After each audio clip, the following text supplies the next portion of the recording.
Hello दोस्तों, मैं आशुतोष कुमार। आप देख रहे हो सबका knowledge YouTube channel. Determination of income and employment हम लोग रिवीजन के तौर पे मैक्रो इकोनॉमिक्स का चैप्टर नंबर 3 होगा। तो एक सेकंड, चलिए तो वन शॉट ही देखेंगे हम लोग। आज फोकस उसी पे करेंगे जिस जैसे अकॉर्डिंग में आपका मॉडल सेट में पूछ रहा है तो उसी के अकॉर्डिंग, क्योंकि इसमें आपका टेबल डायग्राम ग्राफ वगैरह ज़्यादा है। तो यहाँ से 5 नंबर का सवाल आपका नहीं दे रहा है, ठीक है। मॉडल में देखिएगा तो 5 का सवाल नहीं है। यहाँ से आपका 3 नंबर का सवाल है और 3 नंबर के 2 सवाल है, यानी कि 3 नंबर का वेटेज ज़्यादा है, ठीक है। थोड़ा सा देख लीजिएगा, बाकी ऑब्जेक्टिव है तो थोड़ा सा ऊपर ऊपर सबको देख लेंगे, ठीक। लेकिन मेन पॉइंट पे फोकस करते हुए एक ही वीडियो में कोशिश करेंगे सब रिवीजन को समाप्त करते हैं, ठीक है। बाकी नोट्स को आराम से आप घर पे पढ़ लीजिएगा। चलिए, determination of income and employment सबका knowledge. Let's sale of market. यहाँ से 1 नंबर का सवाल बनता है। प्रीवियस ईयर का मॉडल से देखिएगा, मॉडल से नहीं, फाइनल एग्जाम का पेपर देखिएगा।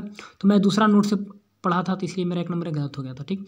यहाँ पे था कि जेबी से एक इकोनॉमिस्ट है, ठीक है ना, जेबी से। इन्होंने क्या बोला था? इन्होंने बोला था कि supply creates it's on demand. Supply अपना डिमांड खुद क्रिएट करता है, ठीक है। तो ये स्टेटमेंट किनके द्वारा दिया गया था? याद रखिएगा, पूछता है जेबी, तो यानी कि जीन बैप्टाइस इनका पूरा नाम है, बैप्टाइस से 1 नंबर का सवाल यहाँ से बनता है, ठीक है। क्लासिकल थ्योरी ऑफ एम्प्लॉयमेंट में अब बात करते हैं।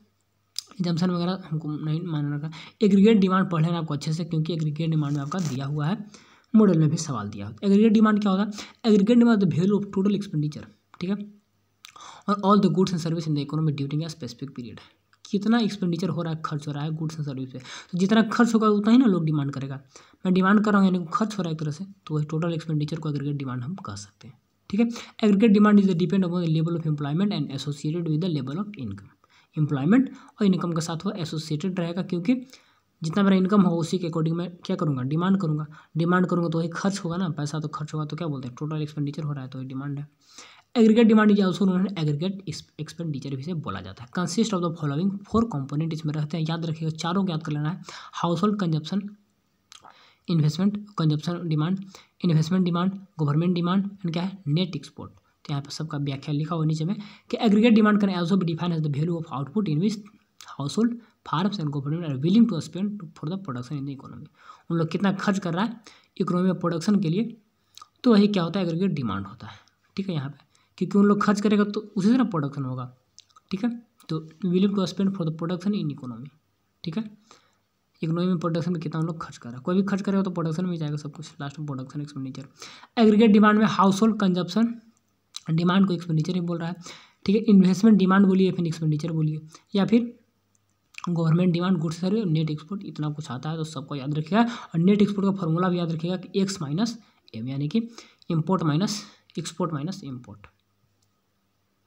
यहाँ पर टेबल डायग्राम एग्रीगेट डिमांड देखिए, इनकम यहाँ पे दिया, इनकम मेरा बढ़ रहा है तो डिमांड क्या होगा, डिमांड भी बढ़ेगा। जैसे इनकम बढ़ता है डिमांड भी बढ़ता है, लेकिन इनकम जब जीरो है तो डिमांड कुछ ना कुछ होते रहता है, कुछ ना कुछ होते रहता है, डिमांड कहीं भी जीरो नहीं होता, ठीक है। इनकम यहाँ मेरा जीरो है लेकिन डिमांड कुछ ना कुछ हो रहा है। डिमांड कैसे होता है, C+I।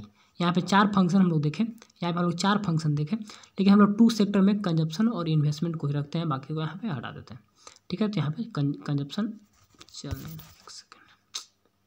चलिए, घर पे आए तो बाबू सब खराब कर दे रहा, स्क्रीन एकदम मोबाइल का काम नहीं कर रहा। चलिए, तो 2 ही को लेते हैं, कंजप्शन और बाकी गवर्नमेंट, इसको हम इग्नोर करते हैं क्योंकि 2 सेक्टर में देखते हैं इसीलिए, ठीक है। तो 2 सेक्टर में डिमांड कैसे होगा, कंजप्शन एंड इन्वेस्टमेंट। तो दोनों को ऐड करके हम लोग जैसे बढ़ता है तो ऐसे हम लोग बढ़ाते जाते हैं। 200 मेरा हुआ तो 100 कंजप्शन 100 इन्वेस्टमेंट, 200 300 ऐसे करके consumption investment, consumption investment fix है, ठीक है। ऑटोनोमस है यहाँ पर 100, और बाकी मेरा कंजप्शन बढ़ रहा है इनकम बढ़ने के साथ, ठीक है।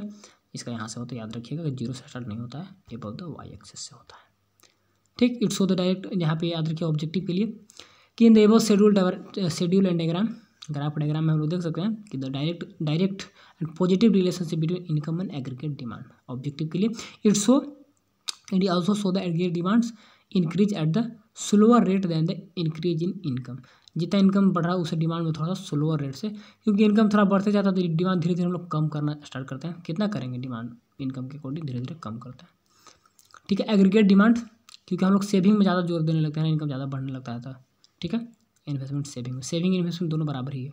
चलिए, एग्रीगेट सप्लाई क्या होता है, टोटल सप्लाई, जैसे कि डिमांड बढ़े तो सप्लाई भी होगा ना, तो सप्लाई में क्या होगा, कंजप्शन तो रहेगा, इन्वेस्टमेंट की जगह पे यहाँ पे क्या हो जाएगा, सेविंग हो जाएगा, बाकी सब सिमिलर है, ठीक है। तो quantity of goods and service produce by the entire economy constitute, ठीक है ना, product represent the aggregate demand. कितना प्रोडक्शन हो रहा है produce by the entire economy, जितना हो रहा है तो वही सप्लाई होगा, ठीक है। वहाँ पे कितना एक्सपेंडिचर हो रहा था, यहाँ पे कितना का आपका प्रोडक्शन हो रहा है, यानी कि दोनों सिमिलर है। एग्रीगेट डिमांड में क्या हो रहा था, एग्रीगेट डिमांड में आपका एक्सपेंडिचर हो रहा था, यहाँ पे क्या हो रहा है, यहाँ पे आपका प्रोड्यूस यानी प्रोडक्शन हो रहा है सेविंग में, ठीक है। सिंपल सा पढ़िए, वही एग्रीगेट डिमांड टोटल आपका जो डोमेस्टिक प्रोडक्ट हो, बाकी total income C plus S, तो कंजप्शन और सेविंग है। तो वही ग्राफ यहाँ पर भी है, लेकिन इसका ग्राफ देखिएगा तो कहाँ से, जीरो से स्टार्ट है, ठीक है ना। जब मेरा इनकम जीरो तो कंजप्शन तो कुछ ना कुछ होगा, लेकिन यहाँ पर सेविंग आपका नेगेटिव में चला गया। और इसके बाद एग्रीगेट सप्लाई कहाँ चला गया, एग्रीगेट सप्लाई का बात करें तो कंजप्शन और सेविंग दोनों को ऐड करके, तो कंजप्शन का है, कंजप्शन आपका यहाँ पे है और सेविंग आपका यहाँ पर है। एक सेकंड, एग्रीगेट से कंजप्शन एंड सेविंग यहाँ पर है, तो दोनों को ऐड करेंगे। देखिए जीरो है, कंजप्शन कितना 50, तो माइनस में आपका नेगेटिव, सेविंग दोनों को ऐड करेंगे तो जीरो आ जाएगा।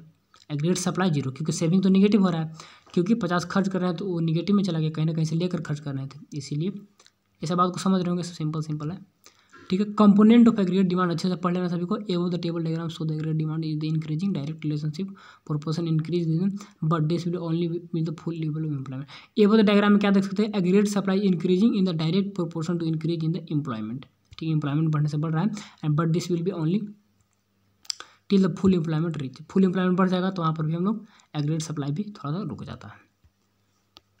एमसीक्यू लाएंगे तो और रिपीट सब हो जाएगा अच्छे से। कंपोनेंट ऑफ एग्रीगेट डिमांड, जैसे कि हाउस होल्ड कंजप्शन लिख लीजिए, कितना घर परिवार कितना खर्च करेगा, ठीक है, इन्वेस्टमेंट कितना करेगा, और उसके बाद क्या है, इन्वेस्टमेंट, ऑटोनोमस इन्वेस्टमेंट पढ़ लेना अच्छे से, और उसके बाद आपका डायरेक्ट इन्वेस्टमेंट, दोनों में डिफरेंस। तो मैं डायरेक्ट डिफरेंस को ही देख लेता हूँ। देखिए ऑटोनोमस इन्वेस्टमेंट क्या होता है और डायरेक्ट क्या होता है। इट इज़ डिपेंडेंट, इंडिपेंडेंट, ये होगा ही होगा, अब खर्च करें या ना करें होगा ही होगा। इट इज़ प्लान होता है। It is inelastic, it is elastic. It is not related to national income, it is related to national income होगा। डेफिनेशन देख लेंगे तब क्लियर हो जाएगा। ऑटोनोमस इन्वेस्टमेंट क्या होता है, autonomous investment is expenditure on the capital formation, ठीक है, which is dependent on the change in income पे और डिपेंड करेगा। इंडिपेंडेंट होगा, ऑटोनोमस है, स्वयं होगा, इसमें हम लोग कुछ नहीं कर सकते। यहाँ पे कन्फ्यूजन हो जाता है, थोड़ा सा देखिएगा ध्यान से, ठीक है। इंडिपेंडेंट ऑटोनोमस है, ठीक है ना। And rate of interest he profit, rate of interest और रेट ऑफ प्रॉफिट, ये सब पे इंडिपेंडेंट रहेगा, क्या कितना प्रॉफिट आ रहा है, कितना इंटरेस्ट आ रहा है। It is the related to national income, ठीक है ना। And the value of AI is the same at all level, सारे लेवल पे सेम होगा। And it is inelastic. चलिए, और यहाँ क्या होता है, इट इज़ इनकम इनइलास्टिक, यानी कि इनकम चेंज होने से इस पर कोई प्रभाव नहीं पड़ेगा। फिर देखिए इंड्यूस इन्वेस्टमेंट, देखिए कन्फ्यूजन नहीं होना। पिछले बार एग्जाम में दिया था, बॉडी फाइनल एग्जाम में, तो मैं इसका गलत आंसर लिख दिया था, कन्फ्यूज कर गया था, क्योंकि इंड्यूस इन्वेस्टमेंट, इंड्यूस करंट हम लोग पढ़े हैं कि खुद से क्रिएट हो जाता है, साइंस वगैरह पढ़े हम लोग, तो हमको लगा खुद से होने वाला है, खुद से नहीं होता, खुद से ऑटोनोमस होता है, ठीक है। इसमें करना होता है। It is the investment made with the view to earn more profit, ठीक है ना। Is known as induce investment. Profit हम लोग ज़्यादा देखते हैं तो इसीलिए इसको करते हैं कि प्रॉफिट कमाना है। It is related to change of national income and induce income is positive investment, यानी कि डायरेक्ट रिलेशनशिप रहेगा, इनकम बढ़ेगा तो इन्वेस्टमेंट बढ़ाएंगे। डिफरेंस बिटवीन देख लीजिए अच्छे से प्लान।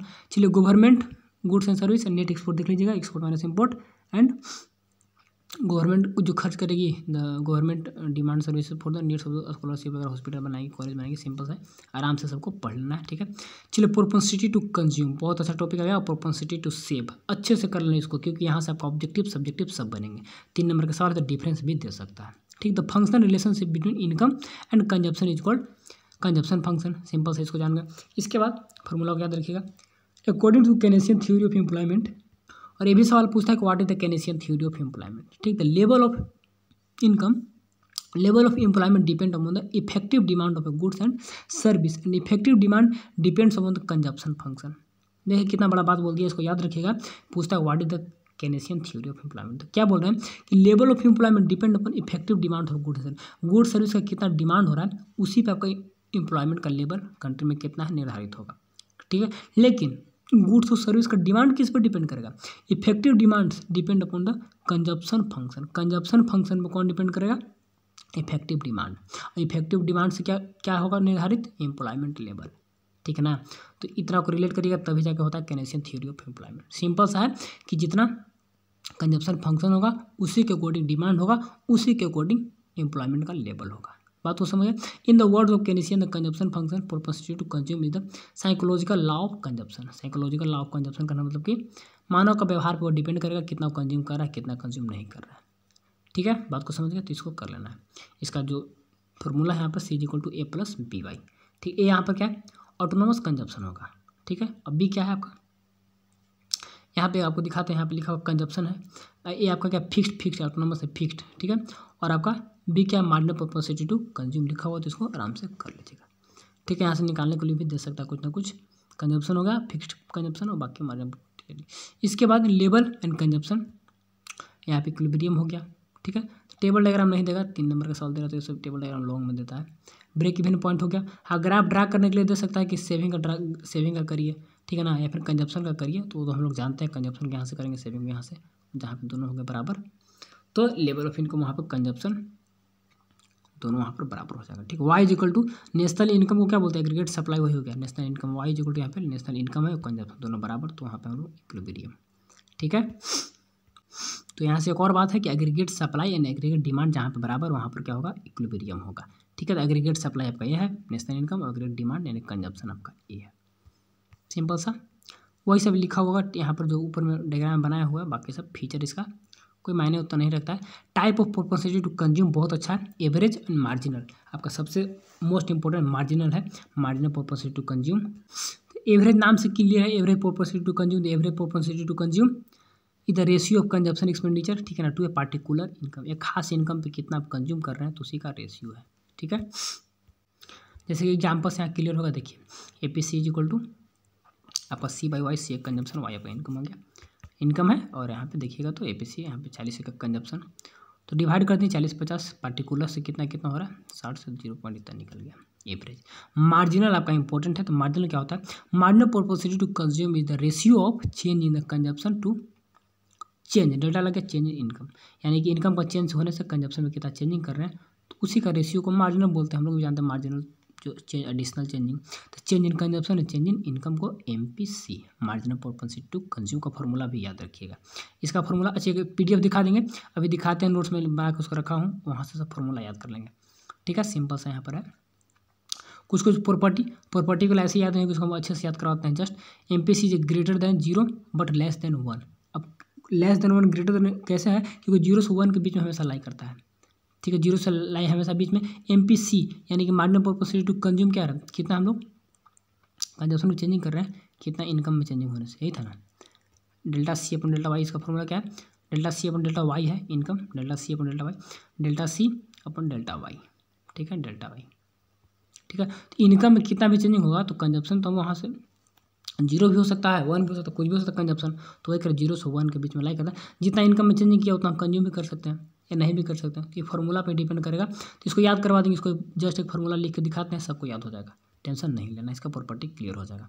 ठीक है, MPC fail increase with income, MPC poor high, sorry MPC fail with increase in income, income बढ़ेगा तो धीरे धीरे कम करेंगे कंजप्शन। ठीक है ना, एंड MPC और पुअर इज हाई, पुअर गरीब का थोड़ा सा ज़्यादा होता है, क्योंकि इनकम बढ़ता है ज़्यादा कंज्यूम करता है, because most of the basic needs remains unfulfilment रहता है। इसके लिए MPC is the stable in the short term because it depends upon the psychological factor and it is not change in the short term, उतना changing नहीं होता है। ठीक है, फैक्टर डिटरमाइनिंग द कंजप्शन, कौन कौन है जो कंजप्शन को डिटरमिन करेगा, तो सिंपल सा है कि इनकम बढ़ेगा तो हम बढ़ाएंगे, result increase in the consumption expenditure, vice versa दोनों बढ़ेगा तो बढ़ेगा। ठीक, डिस्ट्रीब्यूशन ऑफ इनकम किसे दिया जा रहा है, quality distribution income increase in the expenditure, unequal income reduce the, अगर अच्छे से डिस्ट्रीब्यूट हो नेशनल इनकम तो कंजप्शन लोगों में बढ़ेगा, अच्छे से नहीं हो पाया तो इनकम नहीं होगा तो कैसे होगा कंजप्शन। फिजिकल पॉलिसी, सरकार की क्या पॉलिसी निर्धारित करती है, लोगों को डिटर्मिनेशन कितना टैक्स वगैरह ले रही है। ठीक है, फ्यूचर एक्सपेंडिचर, फ्यूचर भविष्य बढ़ने वाला, प्राइस बढ़ने वाला नहीं बढ़ने वाला, रेट ऑफ इंटरेस्ट कितना है, एंड क्रेडिट इंस्टॉलमेंट वगैरह कितना है। ठीक है, तो फैक्टर वगैरह उतना नहीं देगा, बस हल्का थोड़ा सा माइंड में रखिए। Relationship between APC and MPC, ये उतना रिलेशन खास नहीं है, आपका सबसे मेन रिलेशनशिप आपका है APC और APS, कंजप्शन और सेविंग का। लेकिन ये भी देख लेना है, और पढ़ाते वक्त तो अलग अलग फार्मूला दोनों का टेबल वगैरह बना के दिए थे, लेकिन उसमें नहीं देगा, APC और MPC नहीं देता है आपको, APC है तो APS रहेगा, या AP यहाँ पे MPC है तो MPS रहेगा। ठीक है ना, सेविंग और कंजप्शन में पूछता है, कंजप्शन में नहीं पूछता।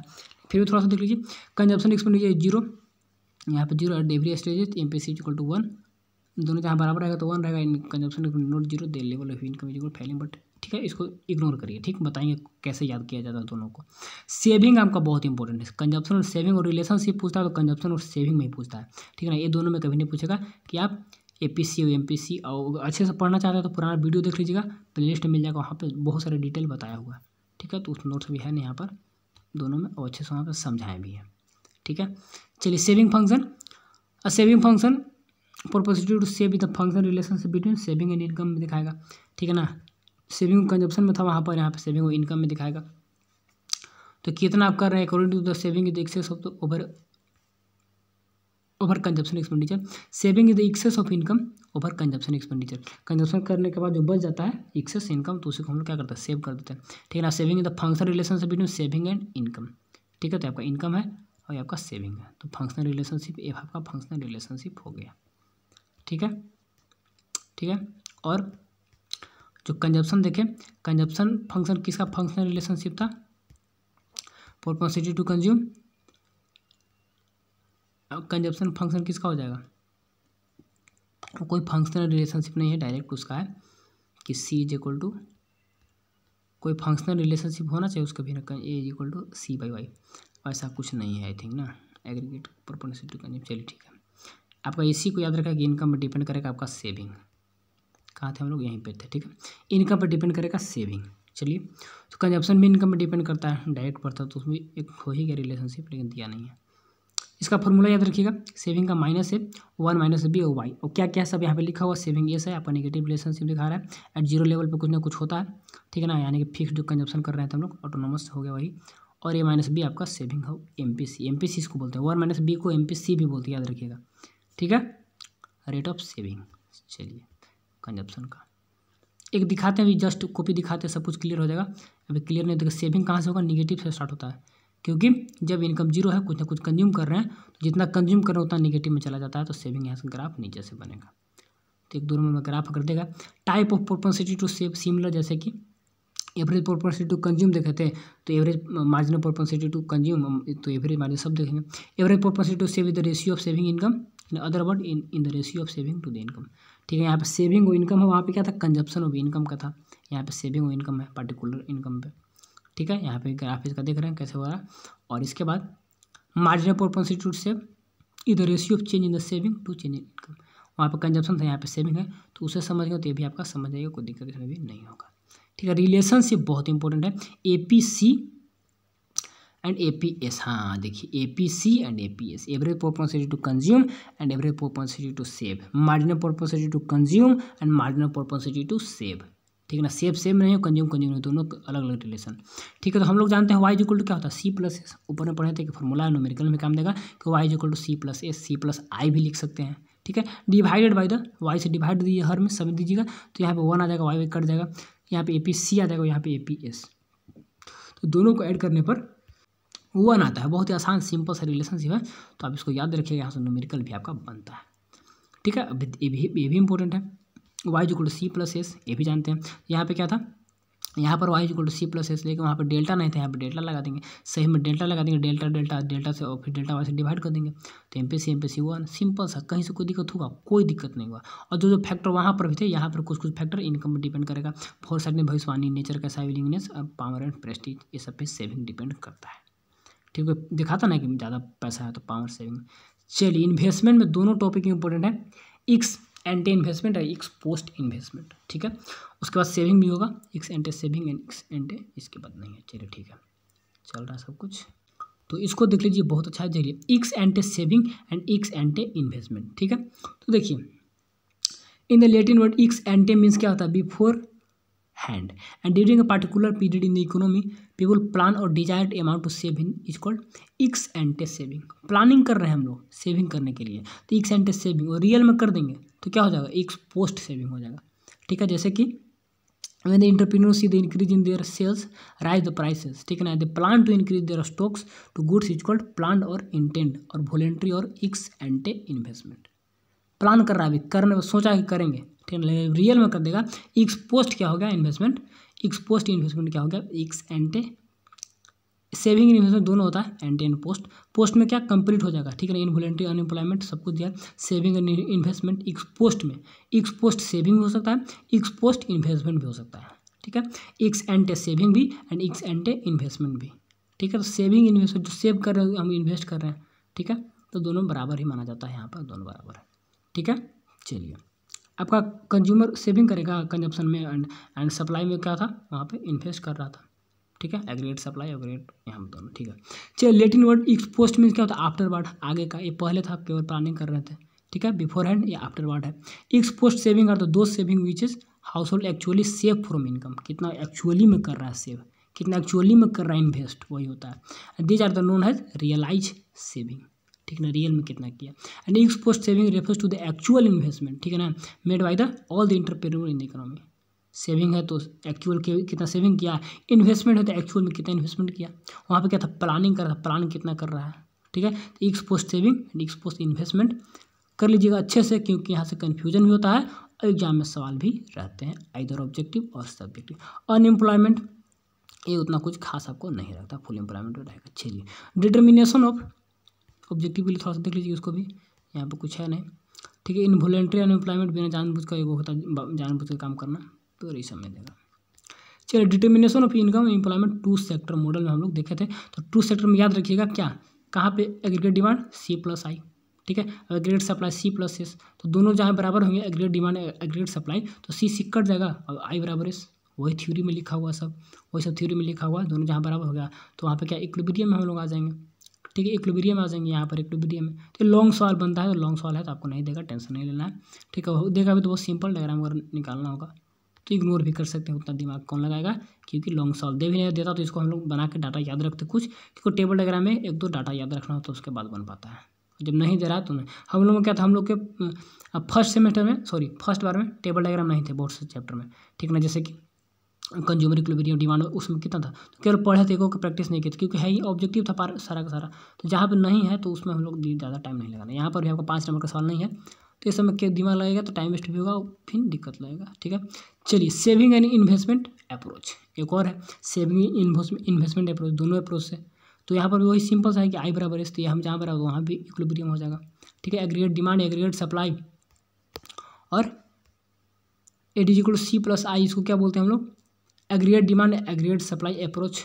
और यहाँ पे क्या था आपका सेविंग एंड इन्वेस्टमेंट अप्रोच। तो सेविंग का हम लोग जानते हैं और इन्वेस्टमेंट का सभी का जानते हैं, ग्राफ कैसे बनता है, सेविंग का नेगेटिव से बनता है और इन्वेस्टमेंट हम लोग क्या ऑटोनोमस मानते हैं कि ऑटोनोमस इन्वेस्टमेंट पे हो रहा है, इक्विलिब्रियम यहाँ पर होगा, ठीक है। तो इक्विलिब्रियम कंडीशन आपको नहीं देने वाला है। हम मल्टीप्लायर बहुत ही इंपॉर्टेंट टॉपिक है, तो मल्टीप्लायर आपको कैलकुलेशन भी नहीं देगा, क्योंकि कैलकुलेशन वगैरह निकालने में जो होता है तो उसमें तो भी टेबल डायग्राम का यूज़ किया जाता है, थोड़ा सा लॉन्ग सवाल बन जाते हैं, देख रहे हैं ना।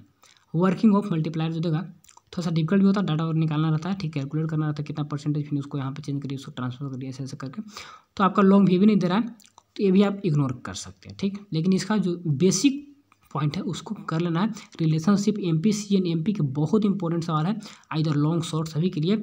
और यहाँ पे आपको इन्वेस्टमेंट मल्टीप्लायर, ये क्या होता है, थोड़ा सा इसको अच्छे से कर देते हैं ताकि आपको दिक्कत ना हो। देखिए the concept of multiplier is the important contribution to the theory of income and employment, ठीक है। चलिए और इसी के साथ केनीसियन के अकॉर्डिंग थ्योरी देखे थे कि एम्प्लॉयमेंट किस पर डिपेंड करे, डिमांड किस पे, गुड सर्विस का कितना कंजप्शन होगा, ऊपर हम लोग देखे थे। The Keynesian developed the concept of multiplier corresponding to the concept of employment multiplier, इसी पे मल्टीप्लायर का कॉन्सेप्ट दिए थे।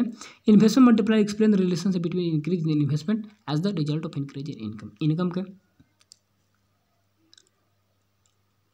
ठीक है, relationship between increase in investment as the resultant increase in income, investment increase करने के बाद रिजल्टेंट इंक्रीज इन इनकम में कितना इंक्रीज देखने को मिलता है, उसी को इन्वेस्टमेंट मल्टीप्लायर। दूसरे वर्ड में देखिए, according to Keynesian investment multiplier tell us the when there is increase in aggregate investment income will increase by a amount के, यानी कि इन्वेस्टमेंट बढ़ाएं तो के अमाउंट से मेरा इनकम बढ़ेगा, वही के को क्या बोलते हैं, के टाइम इंक्रीज इन्वेस्टमेंट, तो क्या होता है उसी को हम लोग क्या बोलते हैं, मल्टीप्लायर बोलते हैं, ठीक है। In other words the multiplier the ratio of change in income to change in investment. सबसे सिंपल सा लास्ट लाइन में डिफरेंस है कि multiplier is the ratio of change in income to change in investment, ठीक है। लेकिन पहले आपका इन्वेस्टमेंट ही होता है, तो माइंड में बैठा लीजिएगा कि आपका मल्टीप्लायर होगा वाई आपका delta change in income and I आपका क्या होगा, डेल्टा चेंज इन इन्वेस्टमेंट, ठीक है। Multiplier explain how many times, ठीक है, how many times income increases, ठीक है, with increase in investment, investment increase किए तो इनका मेरा कितना टाइम बढ़ा, उसी को हम लोग के से डिनोट करके मल्टीप्लायर बोलते हैं। Suppose the investment increase by इतना, ठीक है ना, and resultant in increase in the, बहुत ही काम करता है मल्टीप्लायर जांचने में, कितना मेरा प्रॉफिट हो रहा है, कितना मेरा इनकम बढ़ेगा, इन्वेस्टमेंट बढ़ा रहा है तो पहले ही पता चल जाता है, ठीक है। तो suppose the investment increase by R S इतना 100, the results in the income increase with 400, कैसे, तो के निकाल लेंगे। यहाँ पे क्या हुआ, मेरा डेल्टा बाई 4 आ गया और आपका 100 इन्वेस्टमेंट किए तो मल्टीप्लाई 4 गुना बढ़ गया, ठीक है। तो रिलेशनशिप बिटवीन एमपीसी एंड के बहुत इंपॉर्टेंट है, आपका हर एक ऑब्जेक्टिव यहाँ से बन जाएगा, ठीक है। सब्जेक्टिव देगा रिलेशनशिप, नहीं तो फिर ऑब्जेक्टिव तो पक्का बनेगा। तो concept of multiply is based upon the fact, और 3 नंबर का तो दे भी सकता है, fact that man expenditure is the another man income. Multiply इसी पर बेस्ड है, एक मैन का जो एक्सपेंडिचर होता है किसी न किसी मैन का इनकम बनेगा, ठीक है। मैं खर्च कर रहा हूँ तो किसी न किसी का तो इनकम बनेगा ना, तो सिंपल सा है। And the initial expenditure is equal to increase in investment, starting का जो होता है एक्सपेंडिचर वह किसके बराबर, इक्वल टू इंक्रीज इन, वही हम लोग इन्वेस्टमेंट में इंक्रीज किए, जो शुरू में खर्च किए, शुरू में जो खर्च करते वो इन्वेस्टमेंट में चला गया ना, तो वही बोल रहा है यहाँ पर। And the size of multiplied के depends upon the MPC, multiplier का साइज एमपीसी पर डिपेंड करेगा कि कितना आप कंज्यूम कर रहे हैं, उसी के अकॉर्डिंग के का वैल्यू डिपेंड करता है, ठीक है। चलिए explain the relation between the change in consumption and to change in income. एक और है विच एक्सप्लेन द एमपीसी, जो है डिपेंड्स ऑन एमपीसी, एमपीसी किसको दिखाता है, explain the relationship between change in consumption high resultant change in income, क्योंकि income change कर रहा है, कितना मेरा इनकम इन्वेस्टमेंट है, चेंज इन इनकम, इनकम क्या देखते हैं, इनकम कितना चेंजिंग हो रहा है यहाँ पे हम इन्वेस्टमेंट करने से, ठीक है ना। तो इस पर वाई पर डिपेंड कर रहा है, तो हम लोग भी जानते हैं कि एमपीसी क्या क्या फॉर्मूला था, डेल्टा कंजप्शन में कितना चेंजिंग कर रहे हैं वाई से, तो वाई यहाँ पर ही है, वहाँ पे वाई है तो वाई पर डिपेंड करेगा, इसलिए एमपीसी पर भी डिपेंड करता है, लेकिन निगेटिव में है क्योंकि यहाँ पे वाई ऊपर में, यहाँ पे वाई नीचे में रहता है, इसीलिए निगेटिव है, ठीक है। K equal to 1 - 1 by MPC. Equilibrium आपका इकोनॉमी में हम लोग जानते हैं एडी बराबर एसी, ठीक है। तो आपका एडी का फॉर्मूला सी प्लस आई, एडी का तो काट कर दीजिएगा तो यहाँ वाई इनकम आ गया, सिंपल सा लिख दी इसको, हम वो सी प्लस आई। मल्टीप्लायर का दोनों का डिवाइड कर दीजिए किसे, डेल्टा सी से, डेल्टा सी से डिवाइड देंगे तो हम लोग का एक फार्मूला बन गया 1 - के इक्वल टू 1 - एमपीसी। एक फार्मूला का प्रूफ कर दिया गया के इक्वल टू क्या होता है 1 - एमपीसी इक्वल टू 1, तो इसको प्रूफ कर दिया गया, और प्रूफ करने के बाद यहाँ पर लास्ट में इसको अलग करके लिख दिया गया K equal to 1 - MPC, and since MPC का वैल्यू इतना हो गया, तो इसको भी अगर पढ़ के और कॉपी में बना लेना है ताकि आपको फॉर्मूला भी याद हो जाएगा, बनाना भी आ जाएगा कि कैसे के इक्वल टू 1 - एमपीएस होता है, ठीक है। तो यहाँ से एक और देखने को मिला कि डायरेक्ट रिलेशनशिप बिटवीन और इन्वर्स रिलेशनशिप, एमपीसी से डायरेक्ट रिलेशनशिप होगा, ठीक है, क्योंकि निगेटिव में है, डाउनवर्ड है तो इन्वर्स होता है, लेकिन निगेटिव में तो हो गया डायरेक्ट। यहाँ पे आपका इन्वर्स रिलेशनशिप एमपीसी से है, ठीक है, क्योंकि निगेटिव में डाउनवर्ड है ना तो इन्वर्स हो गया। तो याद रखिए एमपीसी से डायरेक्ट और एमपीएस से इन्वर्स रिलेशनशिप देखने को मिलता है। देखिए यहाँ पे लिखा हुआ है कि there exist direct relationship between MPC, ठीक है ना, and K, and inverse relationship between MPS and K, simple सा। वर्किंग और मल्टीप्लायर थोड़ा सा प्रोसेस लंबा है, इसको पढ़े से पढ़े होंगे तो ठीक, नहीं पढ़े होंगे तो इसको इग्नोर कर दीजिएगा, और नहीं तो पुराना वीडियो भी देख लीजिएगा, वहाँ पर अच्छे से बताया होगा, सिंपल सा है, बस 2 मिनट खत्म हो जाएगा। कैसे कैसे काम करते, कितना इन्वेस्टमेंट किया, फिर अगले का जो मैं कंज्यूम कर रहा हूँ किसी न किसी का इनकम हो रहा है, ठीक है ना, तो यहाँ से डाटा वगैरह देख कर निकालना होगा। तो इसको मैं स्किप करता हूँ, आप देखना चाहते हैं तो प्लेलिस्ट में जाइएगा, वहाँ पर मिल जाएगा, वीडियो नंबर 3 या 4 में होगा, वहाँ से अच्छे से। चलिए एक्सेस डिमांड और एक्सेस डेफिसिट, ये भी आपका एक फॉर्मूला है, बहुत इंपॉर्टेंट टॉपिक है। इसके बाद आपका डिफ्लेशनरी गैप, इन्फ्लेशनरी गैप, और साथ ही साथ डिफरेंस बिटवीन, बहुत इंपॉर्टेंट है, इसको अच्छे से कर लेना है बस, बाकी ऊपर में कुछ करें या ना करें। और लास्ट में आपका बस खत्म हो गया, मेजर्स वगैरह उतना ध्यान नहीं देना है, मेजर्स थोड़ा बहुत पूछेगा। मेजर्स आप लोग जानते भी होंगे कि करेक्ट टू मेजर, मान लीजिए यहाँ पर पूछ देगा कि इससे क्या हो रहा है, फिजिकल पॉलिसी है ना, एक्सेस डिमांड हो रहे हैं, डिमांड क्यों हो रहा है, लोगों के पास पैसा है तो सरकार क्या करेगी, सरकार लोगों से पैसा लेने की कोशिश करेगी, ठीक है ना, बजट सब टैक्स वगैरह बढ़ा देगी, इस पॉलिसी लगाएगी, ठीक है ना, ताकि सरकार के पास पैसा आ जाए, ठीक है। तो कुछ मेजर्स है, तो मेजर्स आपका ऑब्जेक्टिव भी बनता है, तो इसको आराम से पढ़ लीजिएगा। और एक चीज़ मैं इसको बताता हूँ और आपका वीडियो एंड करता हूँ, ठीक है। एक्सेस डिमांड जब ज़्यादा डिमांड होगा, सप्लाई से ज़्यादा एक्सेस डिमांड होता है, फॉर्मूला वगैरह देख लीजिएगा, इसको आराम से पढ़ के कल इसका ऑब्जेक्टिव मैं ले आकर दे दूँगा आपको, ठीक है। एक्सेस डिमांड क्या होगा, aggregate demand exceed the aggregate supply, ठीक है ना, of the output which is produce full employment the given resources of the economic situation determined excess demand. Excess demand में रहता है ना तो एम्प्लॉयमेंट फुल एम्प्लॉयमेंट में कोई चेंजिंग नहीं होता है। कोई बोलेगा कि excess demand resultant is equal to change in employment हो, एम्प्लॉयमेंट हो कोई फुल एम्प्लॉयमेंट लेवल पर सबको देखा जाता है, ठीक है। फुल एम्प्लॉयमेंट लेवल पर एक्सेस डिमांड हो एक्सेस सप्लाई सबको देखने देता है फुल एम्प्लॉयमेंट लेवल, ठीक है, हमेशा फुल एम्प्लॉयमेंट लेवल पर। और उसी पर आपका डिमांड ज़्यादा हो गया तो एक्सेस डिमांड सप्लाई ज़्यादा हो गया तो, ठीक है। और एक्सेस डिमांड का ऊपर में ग्राफ यहाँ पे देखिएगा तो डिमांड एक्सेस डिमांड है, नीचे में यहाँ पे सप्लाई कहाँ चलेगा, एक्सेस डिमांड हो रहा है और कहीं कहीं सप्लाई का भी होगा। तो आपका एक्सेस सप्लाई का डिफ्लेशनरी गैप, डिमांड में डिफ्लेशनरी गैप एंड सप्लाई में इन्फ्लेशनरी गैप होता है। तो यहाँ से इसको पढ़ लीजिए, आपका सबका सब अच्छे से हो जाएगा, ठीक है, बस ज़्यादा दिमाग नहीं लगाना है। चलिए inflationary gap and deflationary gap क्या होता है। Inflationary gap is the surplus of demand over the ever require of demand. ज़्यादा डिमांड हो रहा है तो एक्सेस डिमांड, सिंपल सा है, ठीक है, inflationary gap. And deflationary gap demand में कमी, sorry, deflationary gap refers to the that level of demand which is the short run requirement होगा। it indicate the full employment, it indicate the under full employment, ठीक है। Deflationary में access में आपका full employment, ठीक है। It's normal prices increases, normal price decrease है। Output of employment increase with aggregate demand बढ़ेगा तो आउटपुट एम्प्लॉयमेंट बढ़ेगा। Output in employment increases with increase in aggregate demand. चलिए फिर यहाँ पे क्या था, both output employment increase and aggregate it generates the deflation in economy. इसको अच्छे से कर लिया आप, ग्राफ थोड़ा सा इसको देख लीजिएगा आराम से। डिफ्लेशनरी गैप नीचे में दिखाएगा, ठीक है, डिफ्लेशन नीचे में दिखाएगा और यहाँ पर डिफ्लेशनरी गैप डाउनवर्ड दिखा रहा, और इसी के साथ ऊपर में एक इन्फ्लेशनरी का इन्फ्लेशनरी एक्सेस डिमांड तो ऊपर में दिखा रहा है, ठीक है। तो ये पुराना इक्विलिब्रियम था, नया इक्विलिब्रियम है, बीच का यहाँ पे एक्सेस डिमांड दिखा रहा है। और सप्लाई में देखिएगा तो ऊपर में दोनों निकल जाता है, यहाँ पे सप्लाई में देखिएगा, देखिए आपका इक्विलिब्रियम नया तो सप्लाई आपका ऊपर में निकल गया था, आपका सप्लाई चला गया सप्लाई का, ठीक है। तो हम लोग देखते हैं कि सप्लाई में ऊपर में चला जाता है और डिमांड में नीचे में आ जाता है। यहाँ पे हम लोग देखते हैं एक और डिमांड सप्लाई का इक्विलिब्रियम का जो कंडीशन कहाँ था, नीचे में हम लोग क्या देखते हैं, एक्सेस डिमांड हो रहा है, ऊपर में क्या देखते हैं, एक्सेस सप्लाई देख रहा है। तो वही कॉन्सेप्ट यहाँ पर हो गया, ठीक, यही कर लेना है। बाकी लाइन में इंपॉर्टेंट वाला ऑब्जेक्टिव वगैरह तो उसको भी अच्छे से हो जाएगा। इसको सेंड कर देंगे नोट्स टेलीग्राम को, आराम से पढ़िएगा, ठीक है। और बस टाइमिंग हो गया थोड़ा सा 2 बजे से क्लास है तो इसीलिए थोड़ा सा जल्दी से चले, ठीक है। तो thanks for watching, best of luck.